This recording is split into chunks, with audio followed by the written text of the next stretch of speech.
बरसात का मौसम हो रहा है, बरसात हो रही है। गुड मॉर्निंग दोस्तों, कैसे हो आप? मैं सोनू विश्वास आपके मैथ्स बाय सोनू विश्वास यूट्यूब चैनल पर बहुत बहुत स्वागत करता हूं। और आज हम नंबर सिस्टम संख्या पद्धति का एक महत्वपूर्ण टॉपिक या इसे एक महत्वपूर्ण टॉपिक है जिसका नाम है डिविजिबिलिटी रूल, विभाज्यता का नियम।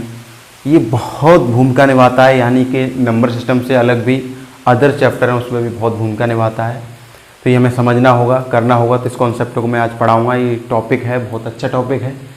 जैसे कि मैंने वादा किया था, मैं आपको रिमाइंडर थ्योरम और डिविजिबिलिटी रूल वगैरह ये सब पढ़ाऊँगा। तो मैं आज उसी में से एक टॉपिक लेके चल रहा हूँ, डिविजिबिलिटी रूल, विभाज्यता के नियम। तो आप समझिए इसको और हेडिंग डाल लीजिएगा विभाज्यता के नियम। क्लास थोड़ी लंबी हो सकती है, इसे कॉपी ले लो, पेन उठा लो और खूब अच्छे से पढ़ना, ठीक है। तो हम हेडिंग डालते हैं, विभाज्यता के नियम डाल लो, फटाफट करेंगे। विभाज्य यहाँ तक शायद नहीं दिख रहा हो आपको, विभाज्यता के नियम, ठीक है। विभाज्यता के नियम नंबर सिस्टम का बहुत महत्वपूर्ण टॉपिक है ये।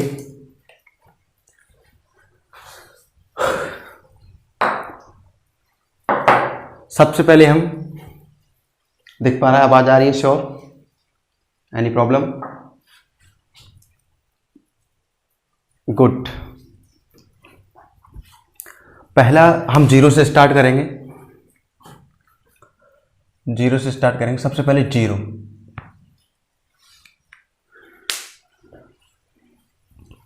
जीरो की कंडीशन क्या है विभाज्यता के लिए?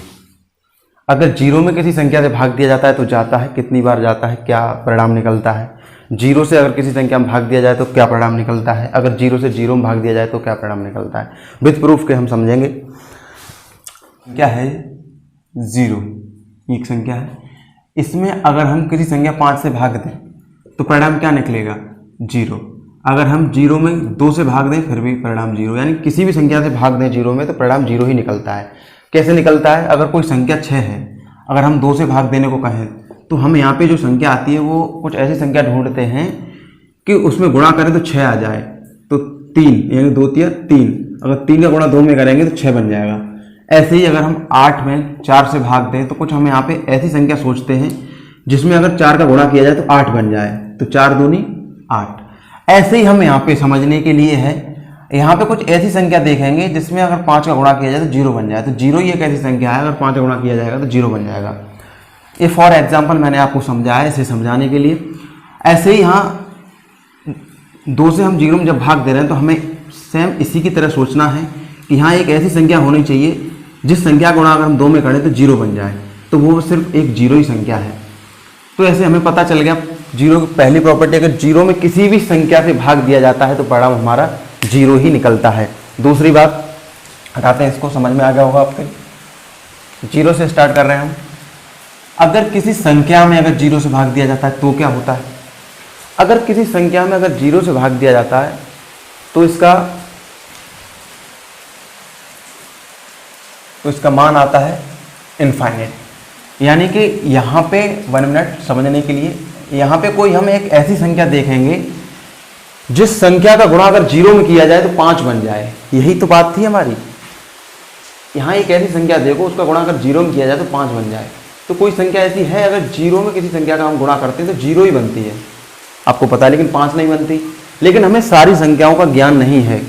डॉट डॉट डॉट डॉट में किताब में भी पढ़ा होगा, उसका मतलब यही है कि अभी परिकल्पना चल रही है, संख्याओं की गणना आगे चल रही है। तो हम इस चीज़ को मान लेते हैं कोई आने वाली संख्या, कोई बहुत बड़ी संख्या होगी जिसका कोई मतलब हमें अभी ज्ञान नहीं है, उस संख्या का अगर हम 0 में गुणा करें तो शायद 5 बन जाए। इसीलिए हम उस चीज़ को यहाँ पे इनफाइनाइट लेके चलते हैं, कोई बहुत बड़ी संख्या होगी। तो इससे आपको पता चलेगा कि 0 से किसी संख्या भाग दिया जाता है तो इनफाइनाइट आता है। तो हम इनफाइनाइट को तभी हम 1/0 कर लेते हैं। ऐसे हम 2/0 भी कर सकते हैं अपनी ज़रूरत के अनुसार, ठीक है। कहने का मतलब 0 से अगर किसी संख्या में भाग दिया जाता है तो इनफाइनाइट आता है। वहीं एक और कथन बहुत महत्वपूर्ण, 0 से अगर 0 में भाग दिया जाए तो क्या आएगा? फिर हम यहाँ पे एक संख्या देखेंगे। रूल वही है कि 0 से गुणा किया जाए तो 0 बन जाए, 0 से गुणा किया जाए तो 0 बन जाए। तो यहाँ एक 0 भी सोच सकते हैं हम, अगर 0 से 0 में गुणा करेंगे तो 0 बन जाएगा। अगर एक भी हो सकता है, 1 का गुणा अगर 0 में करेंगे तो 0 बन जाएगा। 2 भी हो सकता है, 2 का गुणा 0 में करेंगे तो 0 बन जाएगा। ऐसे ही 3 भी हो सकता है, डॉट डॉट डॉट कुछ भी हो सकता है। कहने का मतलब 1 मिनट, कहने का मतलब ये हुआ कुछ भी हो सकता है, निश्चित मान नहीं है कोई एक, कुछ भी हो सकता है। इसका मतलब ये है इनडिटरमिनेट, कहने का मतलब अपरिभाषित, अपरिभाषित मान है। तो 0/0 अगर आपसे कोई पूछता है तो अपरिभाषित, निश्चित नहीं कर सकते। 0 से लेके 1 2 3 दिन डॉट डॉट कहीं तक भी कोई मान हो सकता है। ठीक है, ये थी 0 की क्वालिटी। 0 को आप समझ पाए होंगे अच्छे से। अब बात 1 की आती है, बात 1 की आती है, जल्दी जल्दी समझना है। 1 का क्या लफड़ा भैया? 1 का मतलब यह है किसी भी संख्या में अगर 1 से भाग दिया जाए तो स्वयं वही संख्या आती है परिणाम में, यानी कि भागफल वही निकल के आता है। अगर कोई संख्या है हमारी 5, अगर उसमें 1 से भाग दिया जाए तो 5 ही आएगी। ठीक है, अगर कोई भी संख्या अगर 1 से भाग दिया जाएगा स्वयं वही संख्या निकल के आती है। यानी कि यहाँ पे कोई ऐसी संख्या सोचो जिसका गुणा हम इसमें करें तो ये बन जाए, तो वो स्वयं संख्या होती है, आप ये जानते हो। चलो पहली बात। दूसरी बात ये है, अगर 1 में किसी संख्या का भाग दिया जाए, 1 में किसी भी संख्या का भाग नहीं जाता सिवाय 1 के। 1 सिर्फ स्वयं के सिवाय, 1 सिर्फ स्वयं से विभाज्य होता है, अन्यथा किसी से विभाज्य नहीं होता। 1 को अगर 1 से भाग देंगे तो परिणाम 1 निकलेगा। अगर 1 को किसी अन्य संख्या से आप भाग दे के देखोगे तो, अगर 2 से देखोगे तो 2 से भाग नहीं जाएगा, क्योंकि हर संख्या से ये छोटा आपको मिलेगा। ठीक है, ये क्वालिटी होती है। अगर 1 में आप किसी भी संख्या से भाग दोगे तो नहीं जाएगा, अगर 1 से आप किसी संख्या में भाग दोगे तो परिणाम वही संख्या निकल के आएगी। जैसे कि अगर मान लो 10 में अगर मैं 1 से भाग दूं तो 10 निकल के आएगा। 1 का भाग प्रत्येक संख्या में चला जाता है, लेकिन 1 में किसी का भाग नहीं जाता है सिवाय 1 के। ठीक है, 1 को आप समझ गए। अब आप 2 पे आते हैं। 2 का रूल ये है, किसी भी संख्या का, लिख लो आप, किसी भी संख्या का इकाई अंक सम है या इकाई अंक 2 से विभाज्य है, 2 से विभाज्य है, तो वह संख्या भी 2 से पूर्णतः विभाज्य होगी। ये लिख लो आप, ये बात है। 2 का रूल ये है, किसी भी संख्या का इकाई अंक सम है या इकाई अंक 2 से विभाज्य है तो वह संख्या भी 2 से पूर्णतः विभाज्य होगी। ये 2 की प्रॉपर्टी है। कहने का मतलब कोई भी संख्या है 242, 244, ये बात आप जानते होंगे। इकाई अंक ये है, अगर ये 2 से विभाज्य, 2 1 2 तो ये पूरी संख्या 2 से विभाज्य होगी। अगर हम इकाई अंक 4 है, अगर 2 से इसमें भाग दे के देखें तो 2 बार चला जाएगा। कहने का मतलब पूरी संख्या भी 2 से विभाजित हो जाएगी। यानी संख्या का सम होना बहुत जरूरी है अगर 2 से हम विभाज्य करना चाहें तो। अब इसको हटाते हैं। अगला 3 का, मैं आपको बनाना भी सिखाऊंगा। कुछ संख्या है प्राइम नंबर संख्याओं के लिए डिविजिबिलिटी रूल कैसे बनाएं। ठीक है, हाउ मेक डिविजिबिलिटी रूल। 3 के क्या कहता है? 3 कहता है कि कोई भी संख्या है, कोई भी संख्या, लिख लो आप इस चीज को, कोई भी संख्या किसी भी संख्या के अंकों का योग यदि 3 से विभाज्य है तो वह संख्या भी पूर्णतः 3 से विभाज्य होगी, पूर्णतः 3 से विभाज्य होगी। कोई भी संख्या है यदि उस संख्या के सभी अंकों का योग अगर 3 से विभाज्य होता है तो वो संख्या भी 3 से विभाज्य होगी, ऐसा 3 का कहना है। कोई भी संख्या मान लो 1 2 3, इसे हमें चेक करना है 3 से विभाज्य है कि नहीं। तो इसके अंकों का योग देखो, 2 और 1 3 और 3 6, 6 3 से विभाज्य है भैया, पूरा पूरा गया 2 बार, इसका मतलब ये पूरी संख्या 3 से विभाज्य। आप देख सकते हो 3 चौक 12, 3 एकन 3। ऐसे ही कोई भी संख्या ले लो, आप बड़ी से बड़ी संख्या ले लो।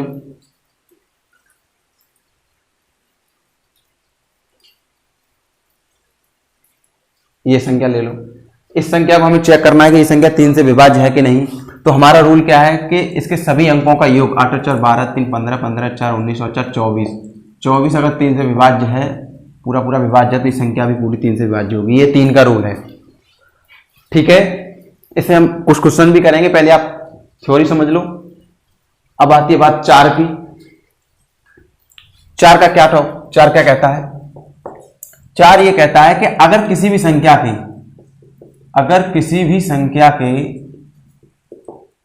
संख्या के लास्ट के 2 अंक, अंतिम दो अंक 4 से विभाज्य हैं, 4 से विभाज्य हैं, तो वह संख्या भी पूर्णतः 4 से विभाज्य होगी, 4 से विभाज्य होगी। ये बात आप लिख सकते हो। कोई भी संख्या है, अगर हमें ये चेक करना है कि वो संख्या 4 से विभाज्य है, तो उसके लास्ट के 2 अंक जो हैं उनको हम 4 से भाग देके देखेंगे। अगर उनमें भाग 4 से जा रहा है तो इसका मतलब ये हुआ पूरी संख्या 4 से विभाज्य है। जैसे कि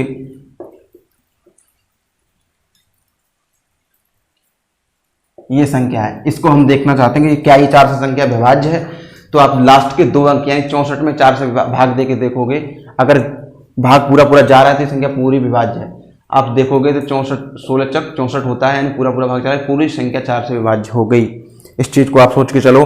अगर कोई संख्या लिखी हुई है आपके पास 824, इसको देखो 4 6 24, ये पूरी संख्या 4 से विभाज्य हो गई।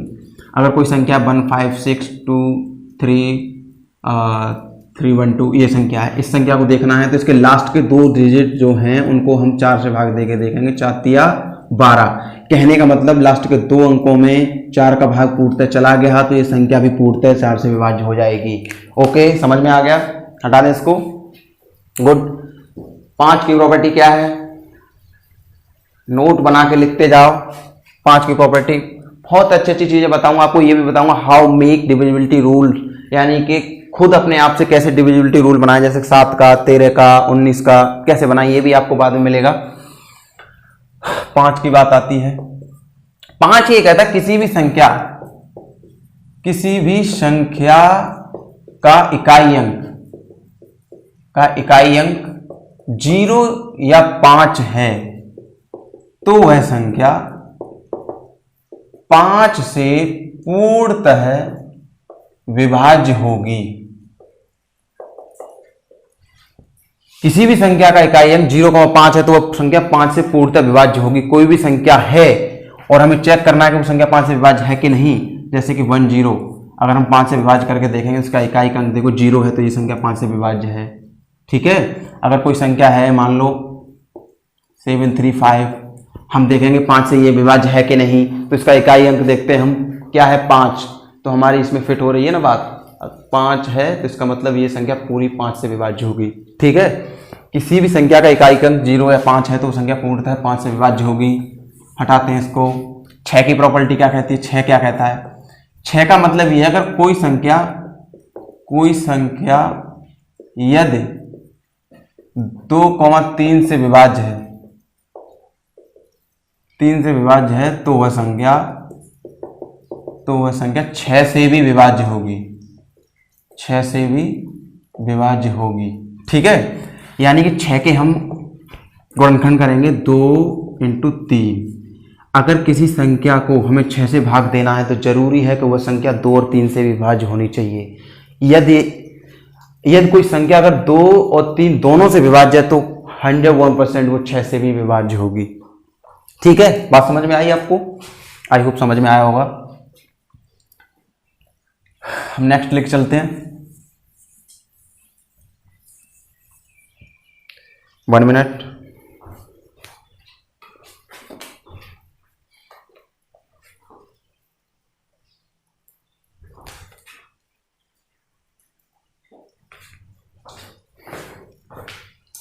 अब हम नेक्स्ट 7 का क्या रूल है?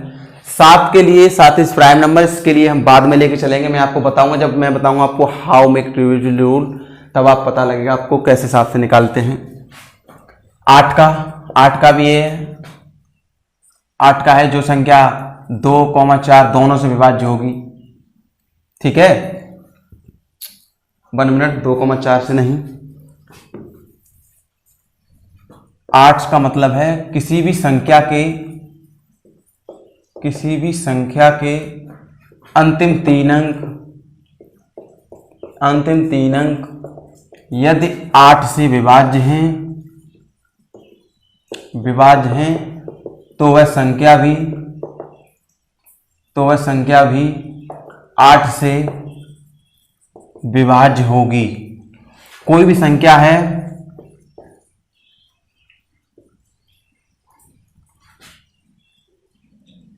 ये संख्या लिखी हुई है, हमें चेक करना है कि ये संख्या क्या 8 से विभाज्य है। तो इसके लिए हमें क्या करना पड़ेगा, किसी भी संख्या के अंतिम 3 अंक यदि 8 से विभाज्य है तो वह संख्या भी पूर्णतः 8 से विभाज्य होगी।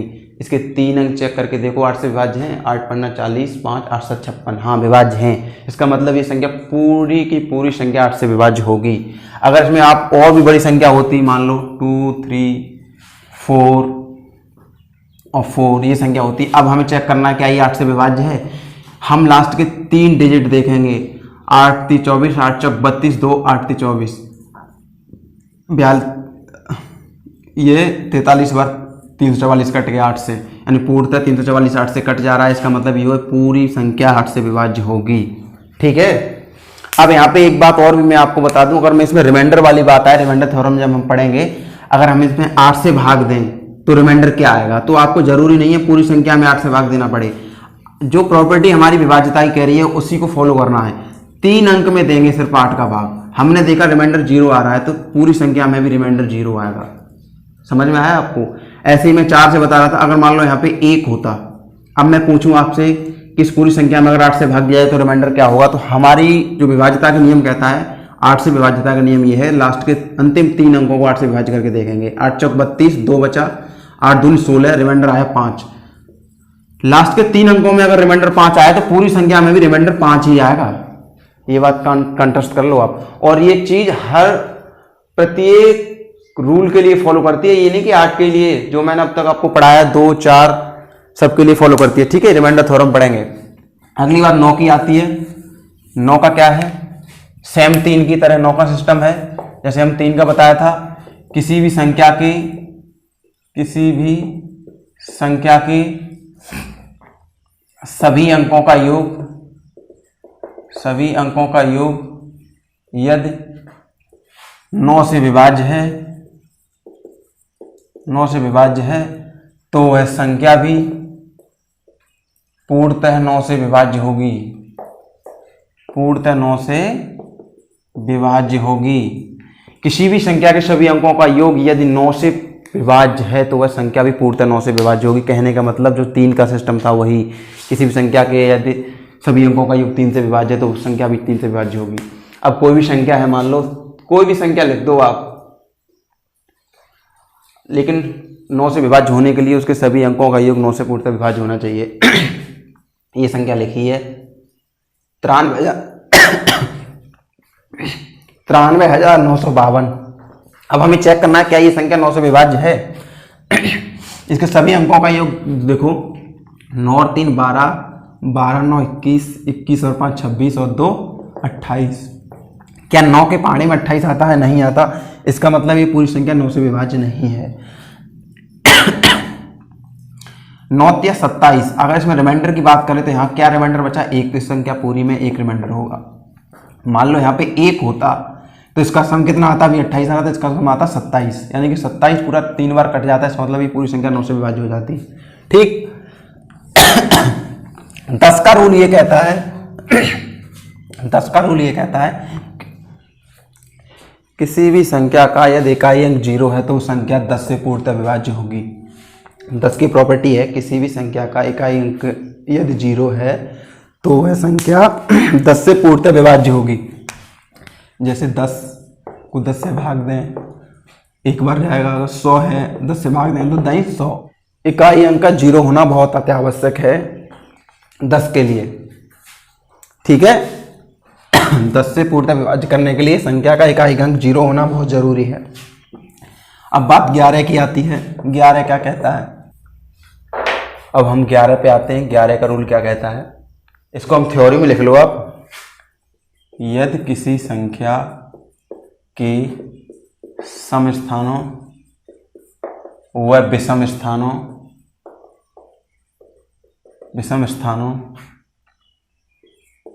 के अंकों के योग का अंतर यदि 11 से विभाज्य है तो वह संख्या भी 11 से पूर्णतः विभाज्य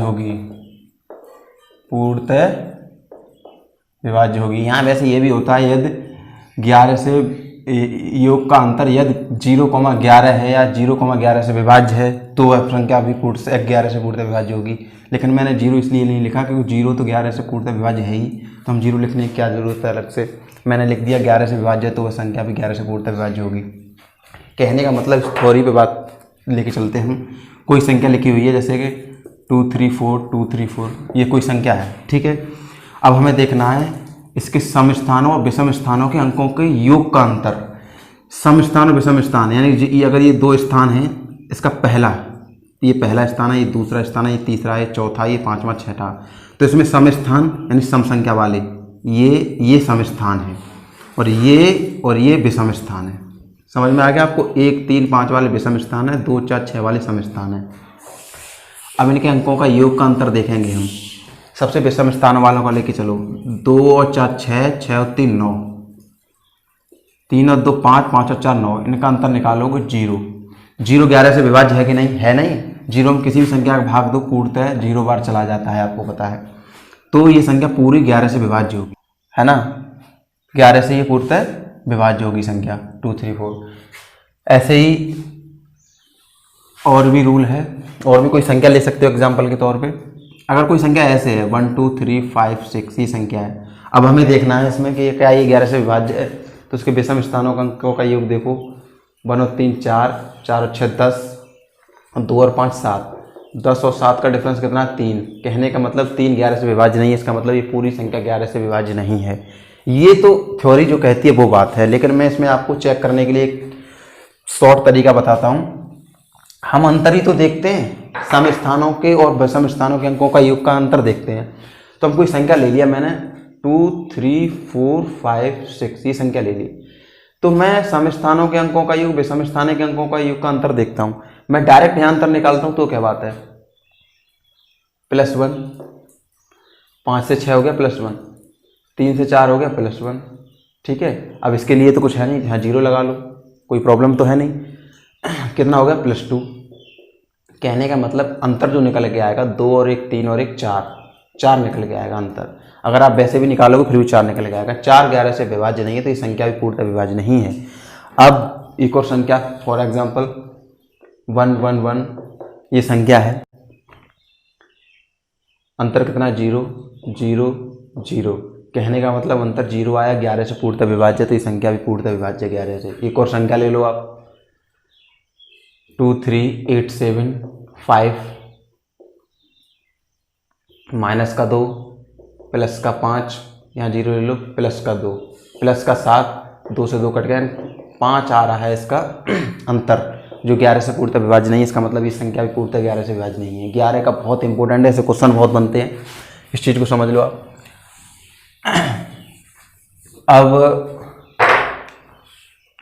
12 का आप जानते हो, जो संख्या 12 के अगर आप गुणनखंड करोगे 4 × 3, जो संख्या 4 से विभाज्य होगी और 3 से विभाज्य होगी वो संख्या 12 से भी विभाज्य होगी, ठीक है। कहने का मतलब जो गुणनखंड आते हैं वो सहभाज्य होंगे, तो उनका मल्टीपल जो होगा ना वो भी पूर्णतः संख्या को विभाज्य करेगा। कहना किसी संख्या को अगर कोई संख्या 4 से विभाज्य होती है और 3 से विभाज्य होती है, ये दोनों संख्या आपस में सहभाज्य हैं, तो इनका 3 × 12 से भी वो संख्या विभाज्य होगी, ठीक है। आगे बात समझ में। अब आगे की जो संख्याओं का अगर हम विभाज्यता के रूल की बात करें तो मैं आपको बनाना सिखाऊंगा, कैसे हम बनाते हैं उससे पहले कुछ और भी बातें रह गई हैं अभी विभाज्यता के नियम में। बातें अभी हम और भी करेंगे, लेकिन अभी तक मैंने जो आपको रूल बताए बेसिकली बहुत इंपॉर्टेंट थे। हम एक और बात लेके चलते हैं। अगर कोई संख्या बीजीय रूप में लेके चलते हैं, कोई संख्या है ए स्क्वायर, 1 मिनट रुको, an-bn रूप की कोई संख्या है, ठीक है। इस रूप की अगर कोई भी संख्या है तो वह संख्या, यहाँ पे कंडीशन है an-bn, ये एक संख्या है, इस रूप की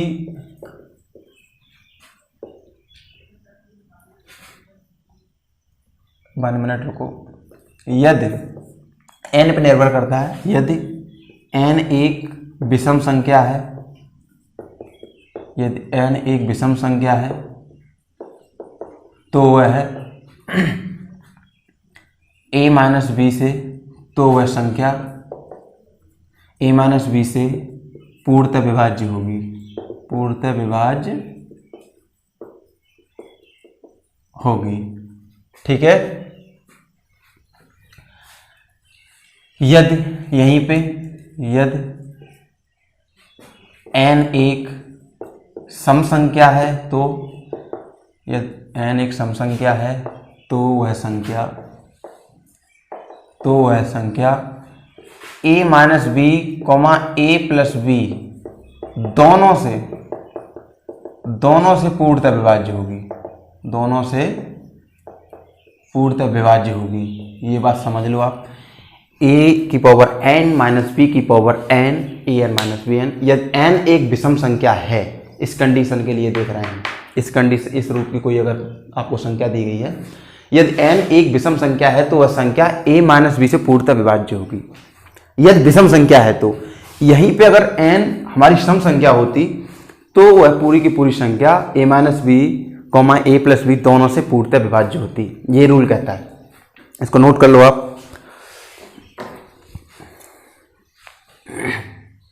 ओके, एनी प्रॉब्लम?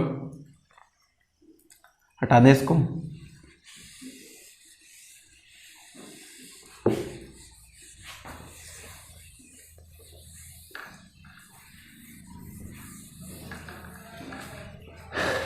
आपने विभाज्यता के नियम पढ़े बहुत। इनके बाद हम अब आपको अगली जो वीडियो मिलेगी वो उसमें ये होगा, जस्ट इसके बाद हाउ मेक डिविजिबिलिटी रूल, यानी विभाज्यता के नियम खुद कैसे बनाएं। जैसे कि मैं अभी आपको बताने वाला हूँ 13 का, 7 का और 17 का, 19 का, इनके कैसे हम डिविजिबिलिटी रूल बनाएं, अपने से खुद से पता लगा सकते हैं चंद सेकंडों में कि वो संख्या विभाज्य है कि नहीं, ठीक है। इसके लिए हम आगे आने वाले पार्ट में बात करेंगे और कुछ क्वेश्चन भी करेंगे। ये जो हमने पार्ट पढ़ाया है इसके कुछ क्वेश्चन करेंगे, डिविजिबिलिटी रूल से संबंधित क्वेश्चन भी होंगे, ठीक है। फिर हम डिविजिबिलिटी रूल को इस टॉपिक को पूरा ख़त्म करेंगे, पूरा ख़त्म हो जाएगा, उसके बाद ही हम पीछे छुटाएंगे। ये पार्ट 1 हो गया विभाज्यता के नियम का।